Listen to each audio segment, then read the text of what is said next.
खोल दिया जा रहा है। ये सारे वीडियोस कुछ ही दिनों पहले के हैं, लेकिन आखिर किसान प्रोटेस्ट क्यों कर रहे थे? और हमारे मध्य प्रदेश में ये प्रोटेस्ट तभी रुके जब हमारे सीएम ने ये अनाउंसमेंट की। 19 तारीख से मध्य प्रदेश सरकार किसानों की उड़द और मूंग के पंजीयन की तारीख डिक्लेयर कर रही है। ये सारे प्रोटेस्ट हो रहे थे केवल और केवल एमएसपी की वजह से। किसान अपनी फसलों को एमएसपी पर बेचना चाहते थे और वहीं सरकार की तरफ से एमएसपी पर कोई अनाउंसमेंट नहीं मिल रही थी। बट फिलहाल एमएसपी अनाउंस हो चुकी है, तो ये सारे प्रोटेस्ट भी रुक चुके हैं। आज के इस वीडियो में हम ये समझने वाले हैं कि आखिर ये एमएसपी है क्या। अगर ये किसानों का हक है तो फिर सरकार उन्हें आसानी से क्यों नहीं दे देती, क्यों उन्हें प्रोटेस्ट करने पर मजबूर करती है।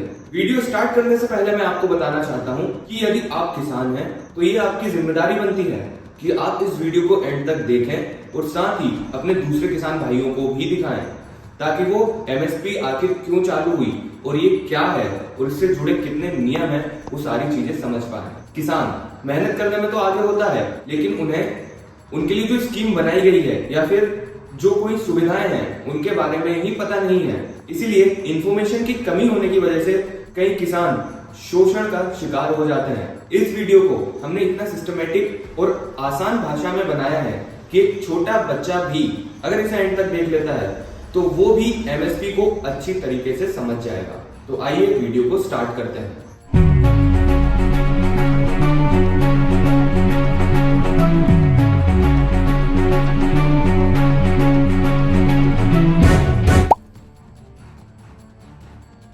तो आइए हम देखते हैं कि इस वीडियो में हम कौन कौन से टॉपिक कवर करने वाले हैं। सबसे पहले हम जानेंगे कि एमएसपी होता क्या है। दूसरा, एमएसपी कब स्टार्ट हुआ और क्यों हुआ। तीसरा, किसने एमएसपी स्टार्ट करवाई। चौथा, क्या एमएसपी किसानों का अधिकार है। पांचवा, एमएसपी के अंदर कौन कौन सी फसलें आती हैं और उनका प्राइस क्या है। एमएसपी का फुल फॉर्म होता है मिनिमम सपोर्ट प्राइस, और हिंदी में बोले तो न्यूनतम समर्थन मूल्य। ये होता क्या है? गवर्नमेंट द्वारा किसी भी क्रॉप के लिए, किसी भी फसल के लिए एक मिनिमम प्राइस डिसाइड किया जाता है कि किसानों से वो फसल मिनिमम इतने प्राइस पे तो खरीदी ही जाएगी। इसका फायदा क्या क्या होता है? जो मार्केट में दूसरे व्यापारी होते हैं वो किसानों का शोषण नहीं कर पाते, क्योंकि गवर्नमेंट ने जो प्राइस डिसाइड कर दिया उससे कम में कोई भी उस फसल को नहीं खरीदेगा।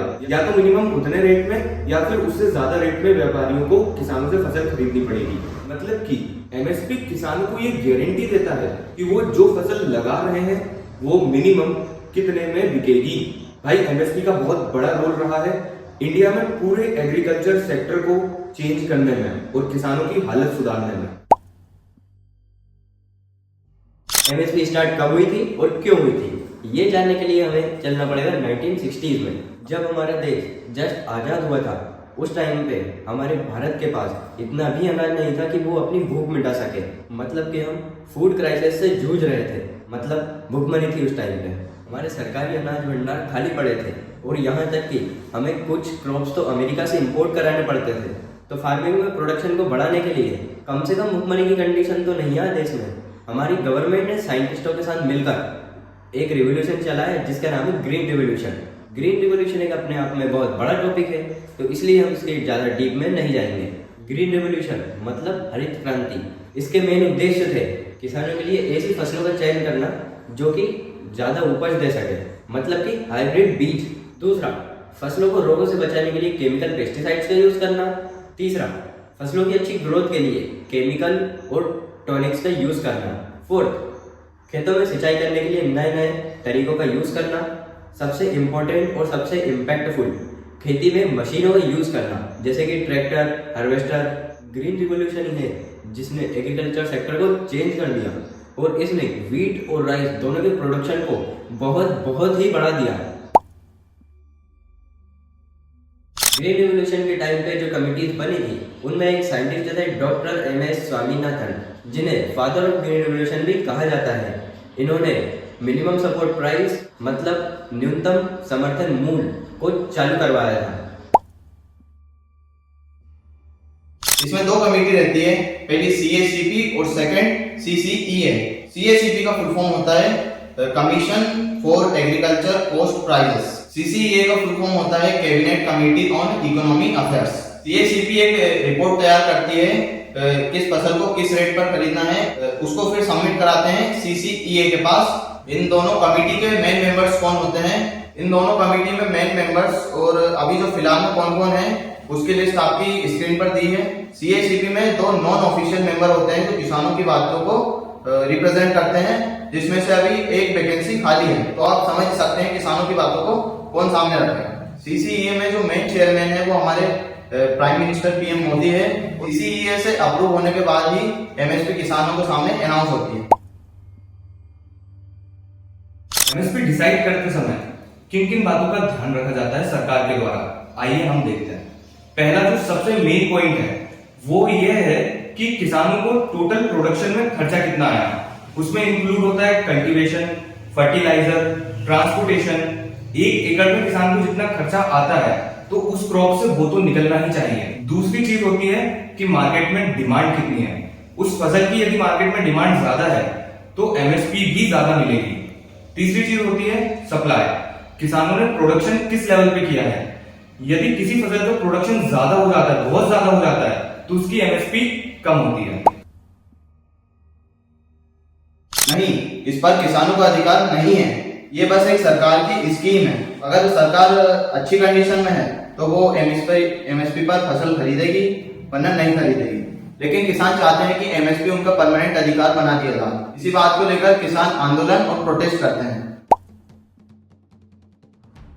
फर्स्ट एडवांटेज, एमएसपी किसानों को भरोसा दिलाता है कि जितनी उनकी लागत लग रही है उतना तो वो उन्हें दे ही देगा। दूसरा पॉइंट, इसकी मदद से किसान फसल बेचने से पहले ही अपना प्रॉफिट कैलकुलेट कर सकते हैं। तीसरा एडवांटेज, ये किसानों को मोटिवेट करता है उनकी फसल का प्रोडक्शन ज्यादा करने के लिए। चौथा, एमएसपी की वजह से व्यापारी किसानों का शोषण नहीं कर सकते। एमएसपी की वजह से किसान अपनी फसल को डायरेक्ट सरकार को बेच सकता है, जिससे सरकारी खाद्य भंडार खाली नहीं होंगे और आगे कभी भी भुखमरी की दिक्कत नहीं आएगी। एमएसपी का पहला नुकसान, ये गवर्नमेंट के ऊपर एक प्रेशर होता है कि उन्हें इसके लिए अलग से फंड निकालना पड़ेगा किसानों की फसल खरीदने के लिए। दूसरा जो प्रेशर होता है गवर्नमेंट के ऊपर वो होता है पूरा इंफ्रास्ट्रक्चर डेवलप करना, क्योंकि अगर किसानों से गवर्नमेंट फसलें खरीदेंगी तो उन्हें केंद्र बनाने पड़ेंगे, वेयरहाउस बनाने पड़ेंगे स्टोरेज के लिए। तीसरी चीज ये है कि यदि एमएसपी के रेट कुछ ज्यादा ही हाई हो गए तो जो कंज्यूमर्स हैं, जो ग्राहक हैं या जो आम आदमी है, उन्हें फसलों को खरीदने में महंगाई का सामना करना पड़ेगा। फोर्थ डिसएडवांटेज है, किसान उन्हीं फसलों को ज्यादातर बोएंगे जिनकी एमएसपी हाई है। इससे फसलों में जो विविधता देखने को मिलती थी वो खत्म हो जाएगी।